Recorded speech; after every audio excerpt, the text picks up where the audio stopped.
नमस्कार मित्रमैत्रिणींनो. आमच्या story time with T या यूट्यूब चॅनलवर तुम्हा सगळ्यांचं पुन्हा एकदा स्वागत. आज आपण ऐकतोय शिशिरातील इंद्रधनू भाग 37. मी मंदार. अभिलाषाचा फोन वाजत होता. किचनमध्ये काम करत असल्यामुळे मी बघितले. शरयू कॉलिंग. ही कशाला अभिलाषाला कॉल करते? ती रागाच्या भरात उगीच तिला काही बोलून गेली म्हणजे. 4 दिवस झाले तिला गावावरून परत येऊन, पण अजून राग गेला नाही मॅडमचा. मी विचार करत होतो तर पुन्हा फोन वाजला. किचनमध्ये डोकावून बघितले तर अभिलाषा तिथे नव्हती. बहुतेक आंघोळीला गेली असणार. उचलणार तोच फोन कटला. सांगू का शरयूला कॉल करू नकोस म्हणून? माझ्या फोनवरून फोन करतो तिला. नको, त्यापेक्षा याच फोनवरून करतो. अभिलाषा बाथरूममध्ये आंघोळ करते याचा अंदाज घेऊन मी तिच्या फोनवरून शरयूला कॉल लावला. हॅलो. अगं अभिलाषा, किती वेळ फोन उचलायला? काय करतेस? जरा वेळ असेल तर ये ना घरी. बरेच दिवस झाले तुझ्याशी बोलणं झालं नाही. फोनवर कोण आहे हे समजून न घेता शरयू बोलत चालली होती. वहिनी, मी आहे. ओ सॉरी भाऊजी. अभिलाषा कामात आहे का? ती आंघोळीला गेली. तुमचं काही महत्त्वाचं काम होतं का? मी जरा घाबरतच विचारले. नाही, सहज. बरेच दिवस झाले ना तिच्याशी बोलणं झालं नाही म्हणून. माझी एक रिक्वेस्ट होती, ऐकाल का? मलाही पेच पडला होता की तिला कसं सांगावं. अभिलाषा आमच्यावर जो संशय घेत होती, कुठल्या तोंडाने सांगू, मला तर विचारच आला. काय हे भाऊजी, रिक्वेस्ट वगैरे? जे काही असेल ते बोला. ते तुम्ही अभिलाषाला कॉल करू नका. ती रागात आहे अजून तर तुम्हाला काही बोलून देईल म्हणून भीती वाटते मला. बोलून टाकले एकदाची. एवढा कशाचा राग आलाय तिला? मूर्ख आहे का ही अभिलाषा? बहुधा शरयूला तेवढाच राग आला असेल. आहेच. अजूनपर्यंत कळलं नाही वाटतं तुम्हाला? हे बोलताना माझा आवाज जड झाला होता. मनात साठवलेलं दुःख बाहेर येतंय असं वाटायला लागलं होतं. ठीक आहे, आणि रिक्वेस्ट करायची काही गरज नाही. मलाही अशी संशयी स्वभावाची मैत्रीण नको. साधं एकदा माझ्याशी बोलून तिला गोष्टी क्लिअर करायची ही अक्कल नसल्यावर मी काय बोलणार? एवढे बोलून शरयू वहिनींनी फोन ठेवून दिला. मला बोलायचं होतं पण माझं काहीही ऐकून न घेता. साहजिकच आहे, त्यांना राग आलाच असणार. मी मोबाईलमधून कॉल हिस्ट्री डिलीट केली. पण शरयू वहिनींचा गैरसमज कसा दूर करायचा आता? ती माझी मदत करायला इथे आलेली. त्या बदल्यात अभिलाषाचं हे वागणं मलाच फार अपराधी असल्यासारखं वाटतं. निदान भेटून त्यांची माफी तरी मागायला हवी. पण त्यांच्या घरी गेलो तर अभिलाषा आणखीनच चिडेल. गेला आठवडाभर मी शरयू वहिनींकडे जेवण केले. माझ्या अभिमन्यूला टिफिन त्यांनीच पुरवला आणि त्या बदल्यात असं वागणं? सॉरी तरी कुठल्या तोंडाने म्हणू? राग तर एवढा येतोय अभिलाषाचा, पण काय करू?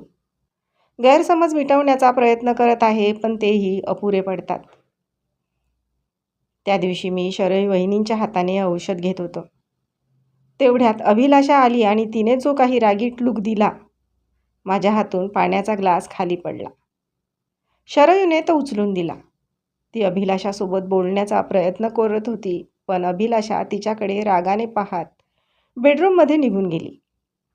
तिचे असे वागणे पाहून शरयूही आपल्या घरी निघून गेली. मी मात्र धर्मसंकटात. अभिलाषा. बेडरूममध्ये बॅगमधले कपडे काढत असलेल्या तिला मी आवाज दिला, पण अजूनही ती रागानेच बघत होती. एवढा कशाचा राग आलाय तुला?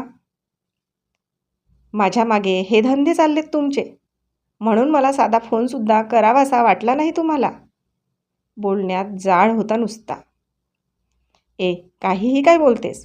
अगं माझी तब्येत खराब होती म्हणून बघायला आली होती ती. माझ्यासाठी नाश्ता करून दिला आणि औषध खाऊ घालत होती. हो ना? डोळेही आग ओकत होते तिचे. अगं मी नाही म्हणत होतो औषध घ्यायला. तुला तर माहीत आहे ना मला औषधांचा किती कंटाळा असतो. म्हणून ती असं दुसऱ्यांच्या नवऱ्याला औषधी खाऊ घालणार? काय कामाचा हा मॉडर्नपणा? आता इथे मॉडर्नपणाचा कुठे संबंध आला? संबंध कसा नाही? मला नेहमी बावळट राहते म्हणून चिडवत असता. तुम्हाला त्या शरयूचं मॉडर्न वागणं फार आवडतं ना? खरं तर मला हे आधीच कळायला हवं होतं, पण मी आहे आपली खेड्यातली. मला ह्या गोष्टी कळत नाहीत ना लवकर. माझ्या पाठीमागे हे सगळं चाललं. आताही मला कळलं नसतं. मी अशी अचानक आले नसते तर. अभिलाषा, सुतावरून स्वर्ग गाठू नकोस. अगं तू नसताना अभिमन्यूला टिफिन पुरवला आहे त्यांनी आणि मीही जेवायला जायचो तिथे. वा वा, फारच छान. तरीच म्हटलं माझ्या नवऱ्याला माझी आठवण कशी आली नाही. तुमच्या सगळ्या गरजा अगदी वेळच्या वेळी पूर्ण होत असल्यावर बायकोची आठवण येणार तरी कशी? ती टाळ्या वाजवत म्हणाली. फार बोललीस. आणि तुला तरी कुठे आठवण आली ग आमची? साधा एक फोन तरी केलास का तू? आपल्या लहानशा पोराला एकटी टाकून गेलीस. त्याचं कसं होणार याचा साधा विचार केला नाहीस. मीही वैतागलो तिच्या राग करण्याला. चिडूनच जाब विचारला तिला. मला वाटलं माझ्याशिवाय तुमचं अडेल आणि तुम्ही न्यायला याल, निदान अभिसाठी तरी. पण तुम्ही तर त्यावर सुद्धा पर्याय काढून ठेवलाय. एवढाही विश्वास नाही ना तुझा माझ्यावर? मी अगदी रागाने तिच्याकडे बघत म्हणालो. विश्वास होता म्हणूनच आतापर्यंत तुमच्यासोबत होते. आता डोळ्यांनी बघितलं त्यावर अविश्वास कसा करू? अभिलाषाचा रागसुद्धा 7व्या आसमानावर होता. काय बघितलंस ग तू डोळ्यांनी? माझ्यावर नाही, निदान आपल्या मैत्रिणीवर तरी विश्वास ठेवायचा. खरं काय खोटं काय तिच्याकडूनच तरी जाणून घ्यायचा प्रयत्न करायचा. आणि ती मला अगदी खरं खरं सांगणार आहे, नाही का? बाई ग, तुझ्या माघारी तुझ्या नवऱ्यासोबत मी प्रेमाचे चाळे करते असं? ती कुत्सित हसत म्हणाली. अभि प्लीज. अगं तुझा काहीतरी गैरसमज झालाय. तू बघितलं तसं काहीही नाही. म्हणजे ती जस्ट औषध देत होती मला. अगं अभिसुद्धा होता ना घरी. मी तिला अगदी काकुळतीने समजावत म्हणालो. कुठे आहे अभि? मला येऊन अर्धा तास झाला तरी अजून तो घरी आलेला नाही. नक्कीच तुम्ही त्याला कुठेतरी पाठवलं असणार. तासभर तरी घरी येऊ नको म्हणून सांगितलं असणार. आता काय म्हणावे या मूर्खबाईला? आपल्या कल्पनेची इमले रचत चालली होती. एवढा राग येत होता म्हणून सांगू, असं वाटलं एक कानाखाली द्यावी. पण स्वतःहून आली होती गावावरून. पुन्हा निघून गेली तर पंचाईत. त्यात तिचा माझ्यावरचा संशय आणखीनच वाढला असता. अभि, ए अभि! मी त्याला जोरात आवाज देत बाहेर पडलो. समोरच्या घरातील मुलासोबत खेळत बसला होता. माझ्या आवाजाने धावत घरी आला. मम्मीला पाहून एवढा आनंद झाला त्याला. जाऊन बिलगला तो अभिलाषाला. अभिलाषा मात्र त्याला मिठीत घेऊन रडायला लागली. जसं काही फार दुःख झालंय तिला. हो म्हणा, एवढे दिवस ती आपल्या मुलापासून दूर राहिली. साहजिकच आहे त्याची आठवण येतच असणार. पण हे रडणं फक्त त्याच्या विरहाचं नव्हतं. रडून जणू माझी तक्रार करत होती त्याच्याजवळ. मम्मी नको ना रडू, नाहीतर मलाही रडू येईल. आणि यापुढे मला असे एकट्याला सोडून कुठे जायचे नाही. मला नाही ग करमत तुझ्याशिवाय. घरी एकटं राहायला किती कंटाळा यायचा मला. आणि भीतीही वाटत होती. अभिमन्यू तिला तक्रार करत म्हणाला. हो बाळा, तुला सोडून कुठेच जाणार नाही मी. ती माझ्याकडे पाहत म्हणाली. अरे पण मी कुठे हिला बाहेर काढायला बघतोय? ही स्वतःच माहेरी निघून गेली होती. भांडणाचं एवढंही मोठं कारण नव्हतं. माहेरी जाण्या इतपत. परत आलेल्या अभिलाषाचं हे वेगळंच रूप बघतोय मी. बरोबर आहे, खेड्यातल्या बायका काही ना काही डोक्यात भरवत असतात. बहुतेक त्याचाच परिणाम होता हा सगळा. अभिमन्यू असल्याने मी तिच्याशी वाद करणे टाळले आता. आधीच अंगात ताप होता. औषधी घेतल्याने मला जरा जड वाटत होते. मी अभिच्या रूममध्ये जाऊन झोपून गेलो. संध्याकाळी अंगात आणखीनच ताप चढला होता. डॉक्टरांकडे जाण्याशिवाय पर्याय नव्हता. अभिने माझ्या डोक्याला हात लावून बघितले. पप्पाला फार ताप आहे म्हणून त्याच्या मम्मीजवळ सांगत गेला. ती येऊन मला दवाखान्यात जाण्यासाठी फोर्स करत होती. पण मी अबोला धरला तिच्याशी. विनाकारण संशय घेऊन माझी तब्येत बिघडवली तिने. मग काय, तिने डॉक्टरला फोन करून घरीच बोलवले.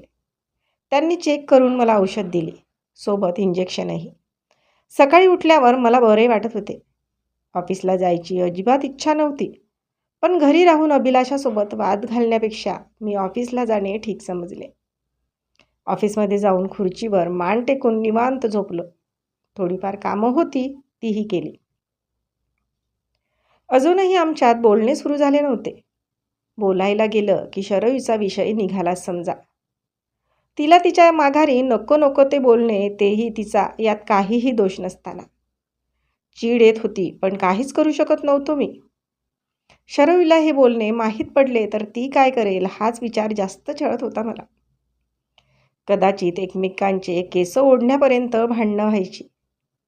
नाही, शरयू अशी गावंढळ मुळीच नाही. फार समंजस आहे ती. पण हा मूर्खपणाचा कळस मात्र माझ्याच नशिबी. हिच्या डोक्यातले हे संशयाचे भूत कधी निघणार कुणास ठाऊक. शरयू आणि अनुरागचं फारसं पटत नाही या मुद्द्याचं भांडवल करून अभिलाषा शरयूला बदनाम करू बघत होती. म्हणजे तिने स्वतःचा तसा गैरसमज करून घेतला. अनुरागला हे कळलं तर काय विचार करेल तो माझ्या बाबतीत. त्याचा आपल्या बायकोवर किती विश्वास आहे, भलेही तो जास्त बोलत नसेल. म्हणून तर मला त्याने त्याच्या घरी जेवण करायला बोलवले.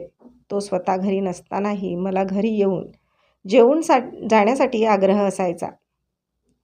माझ्या घरातलं वातावरण काही शांत होण्याचं नाव घेत नव्हतं. त्यात शरयूचा फोन. या दोघी एकमेकींच्या समोर आल्या तर सुनामी आल्याशिवाय राहणार नाही.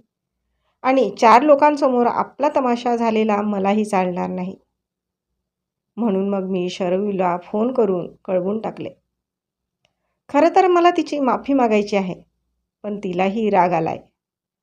साहजिक आहे, येणारच ना. म्हणून माझं काहीही ऐकून न घेता तिने फोन ठेवून दिला. आता माझ्यापुढे मोठा प्रश्न आहे, तिची माफी कशी मागायची. तिच्या घरी गेलो तर आणखीनच घरात रामायण महाभारत ऐकायला मिळेल. नको, तिच्या घरी जाणे योग्य राहणार नाही. काय करू?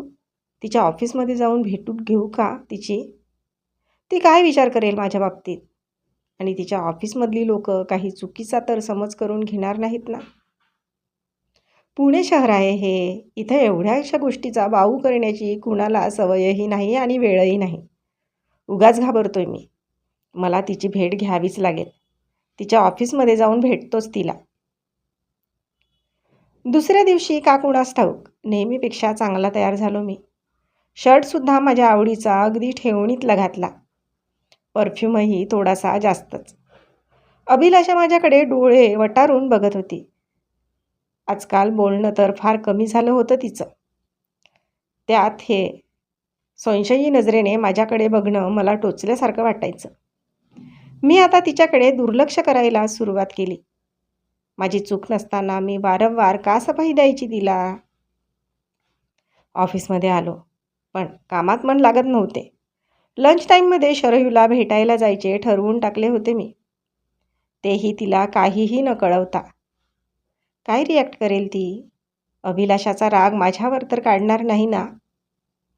नाही काढणार. शरयू तशी मुळीच नाही. तिला भेटायला जायचं म्हणून उत्सुकता फार लागली होती. कधी 1:30 वाजतात आणि मी इथून निघतो असं झालं होतं. आज कामही तशी कमीच होती. 1:30 वाजला आणि शरयूच्या ऑफिसच्या दिशेने निघालो.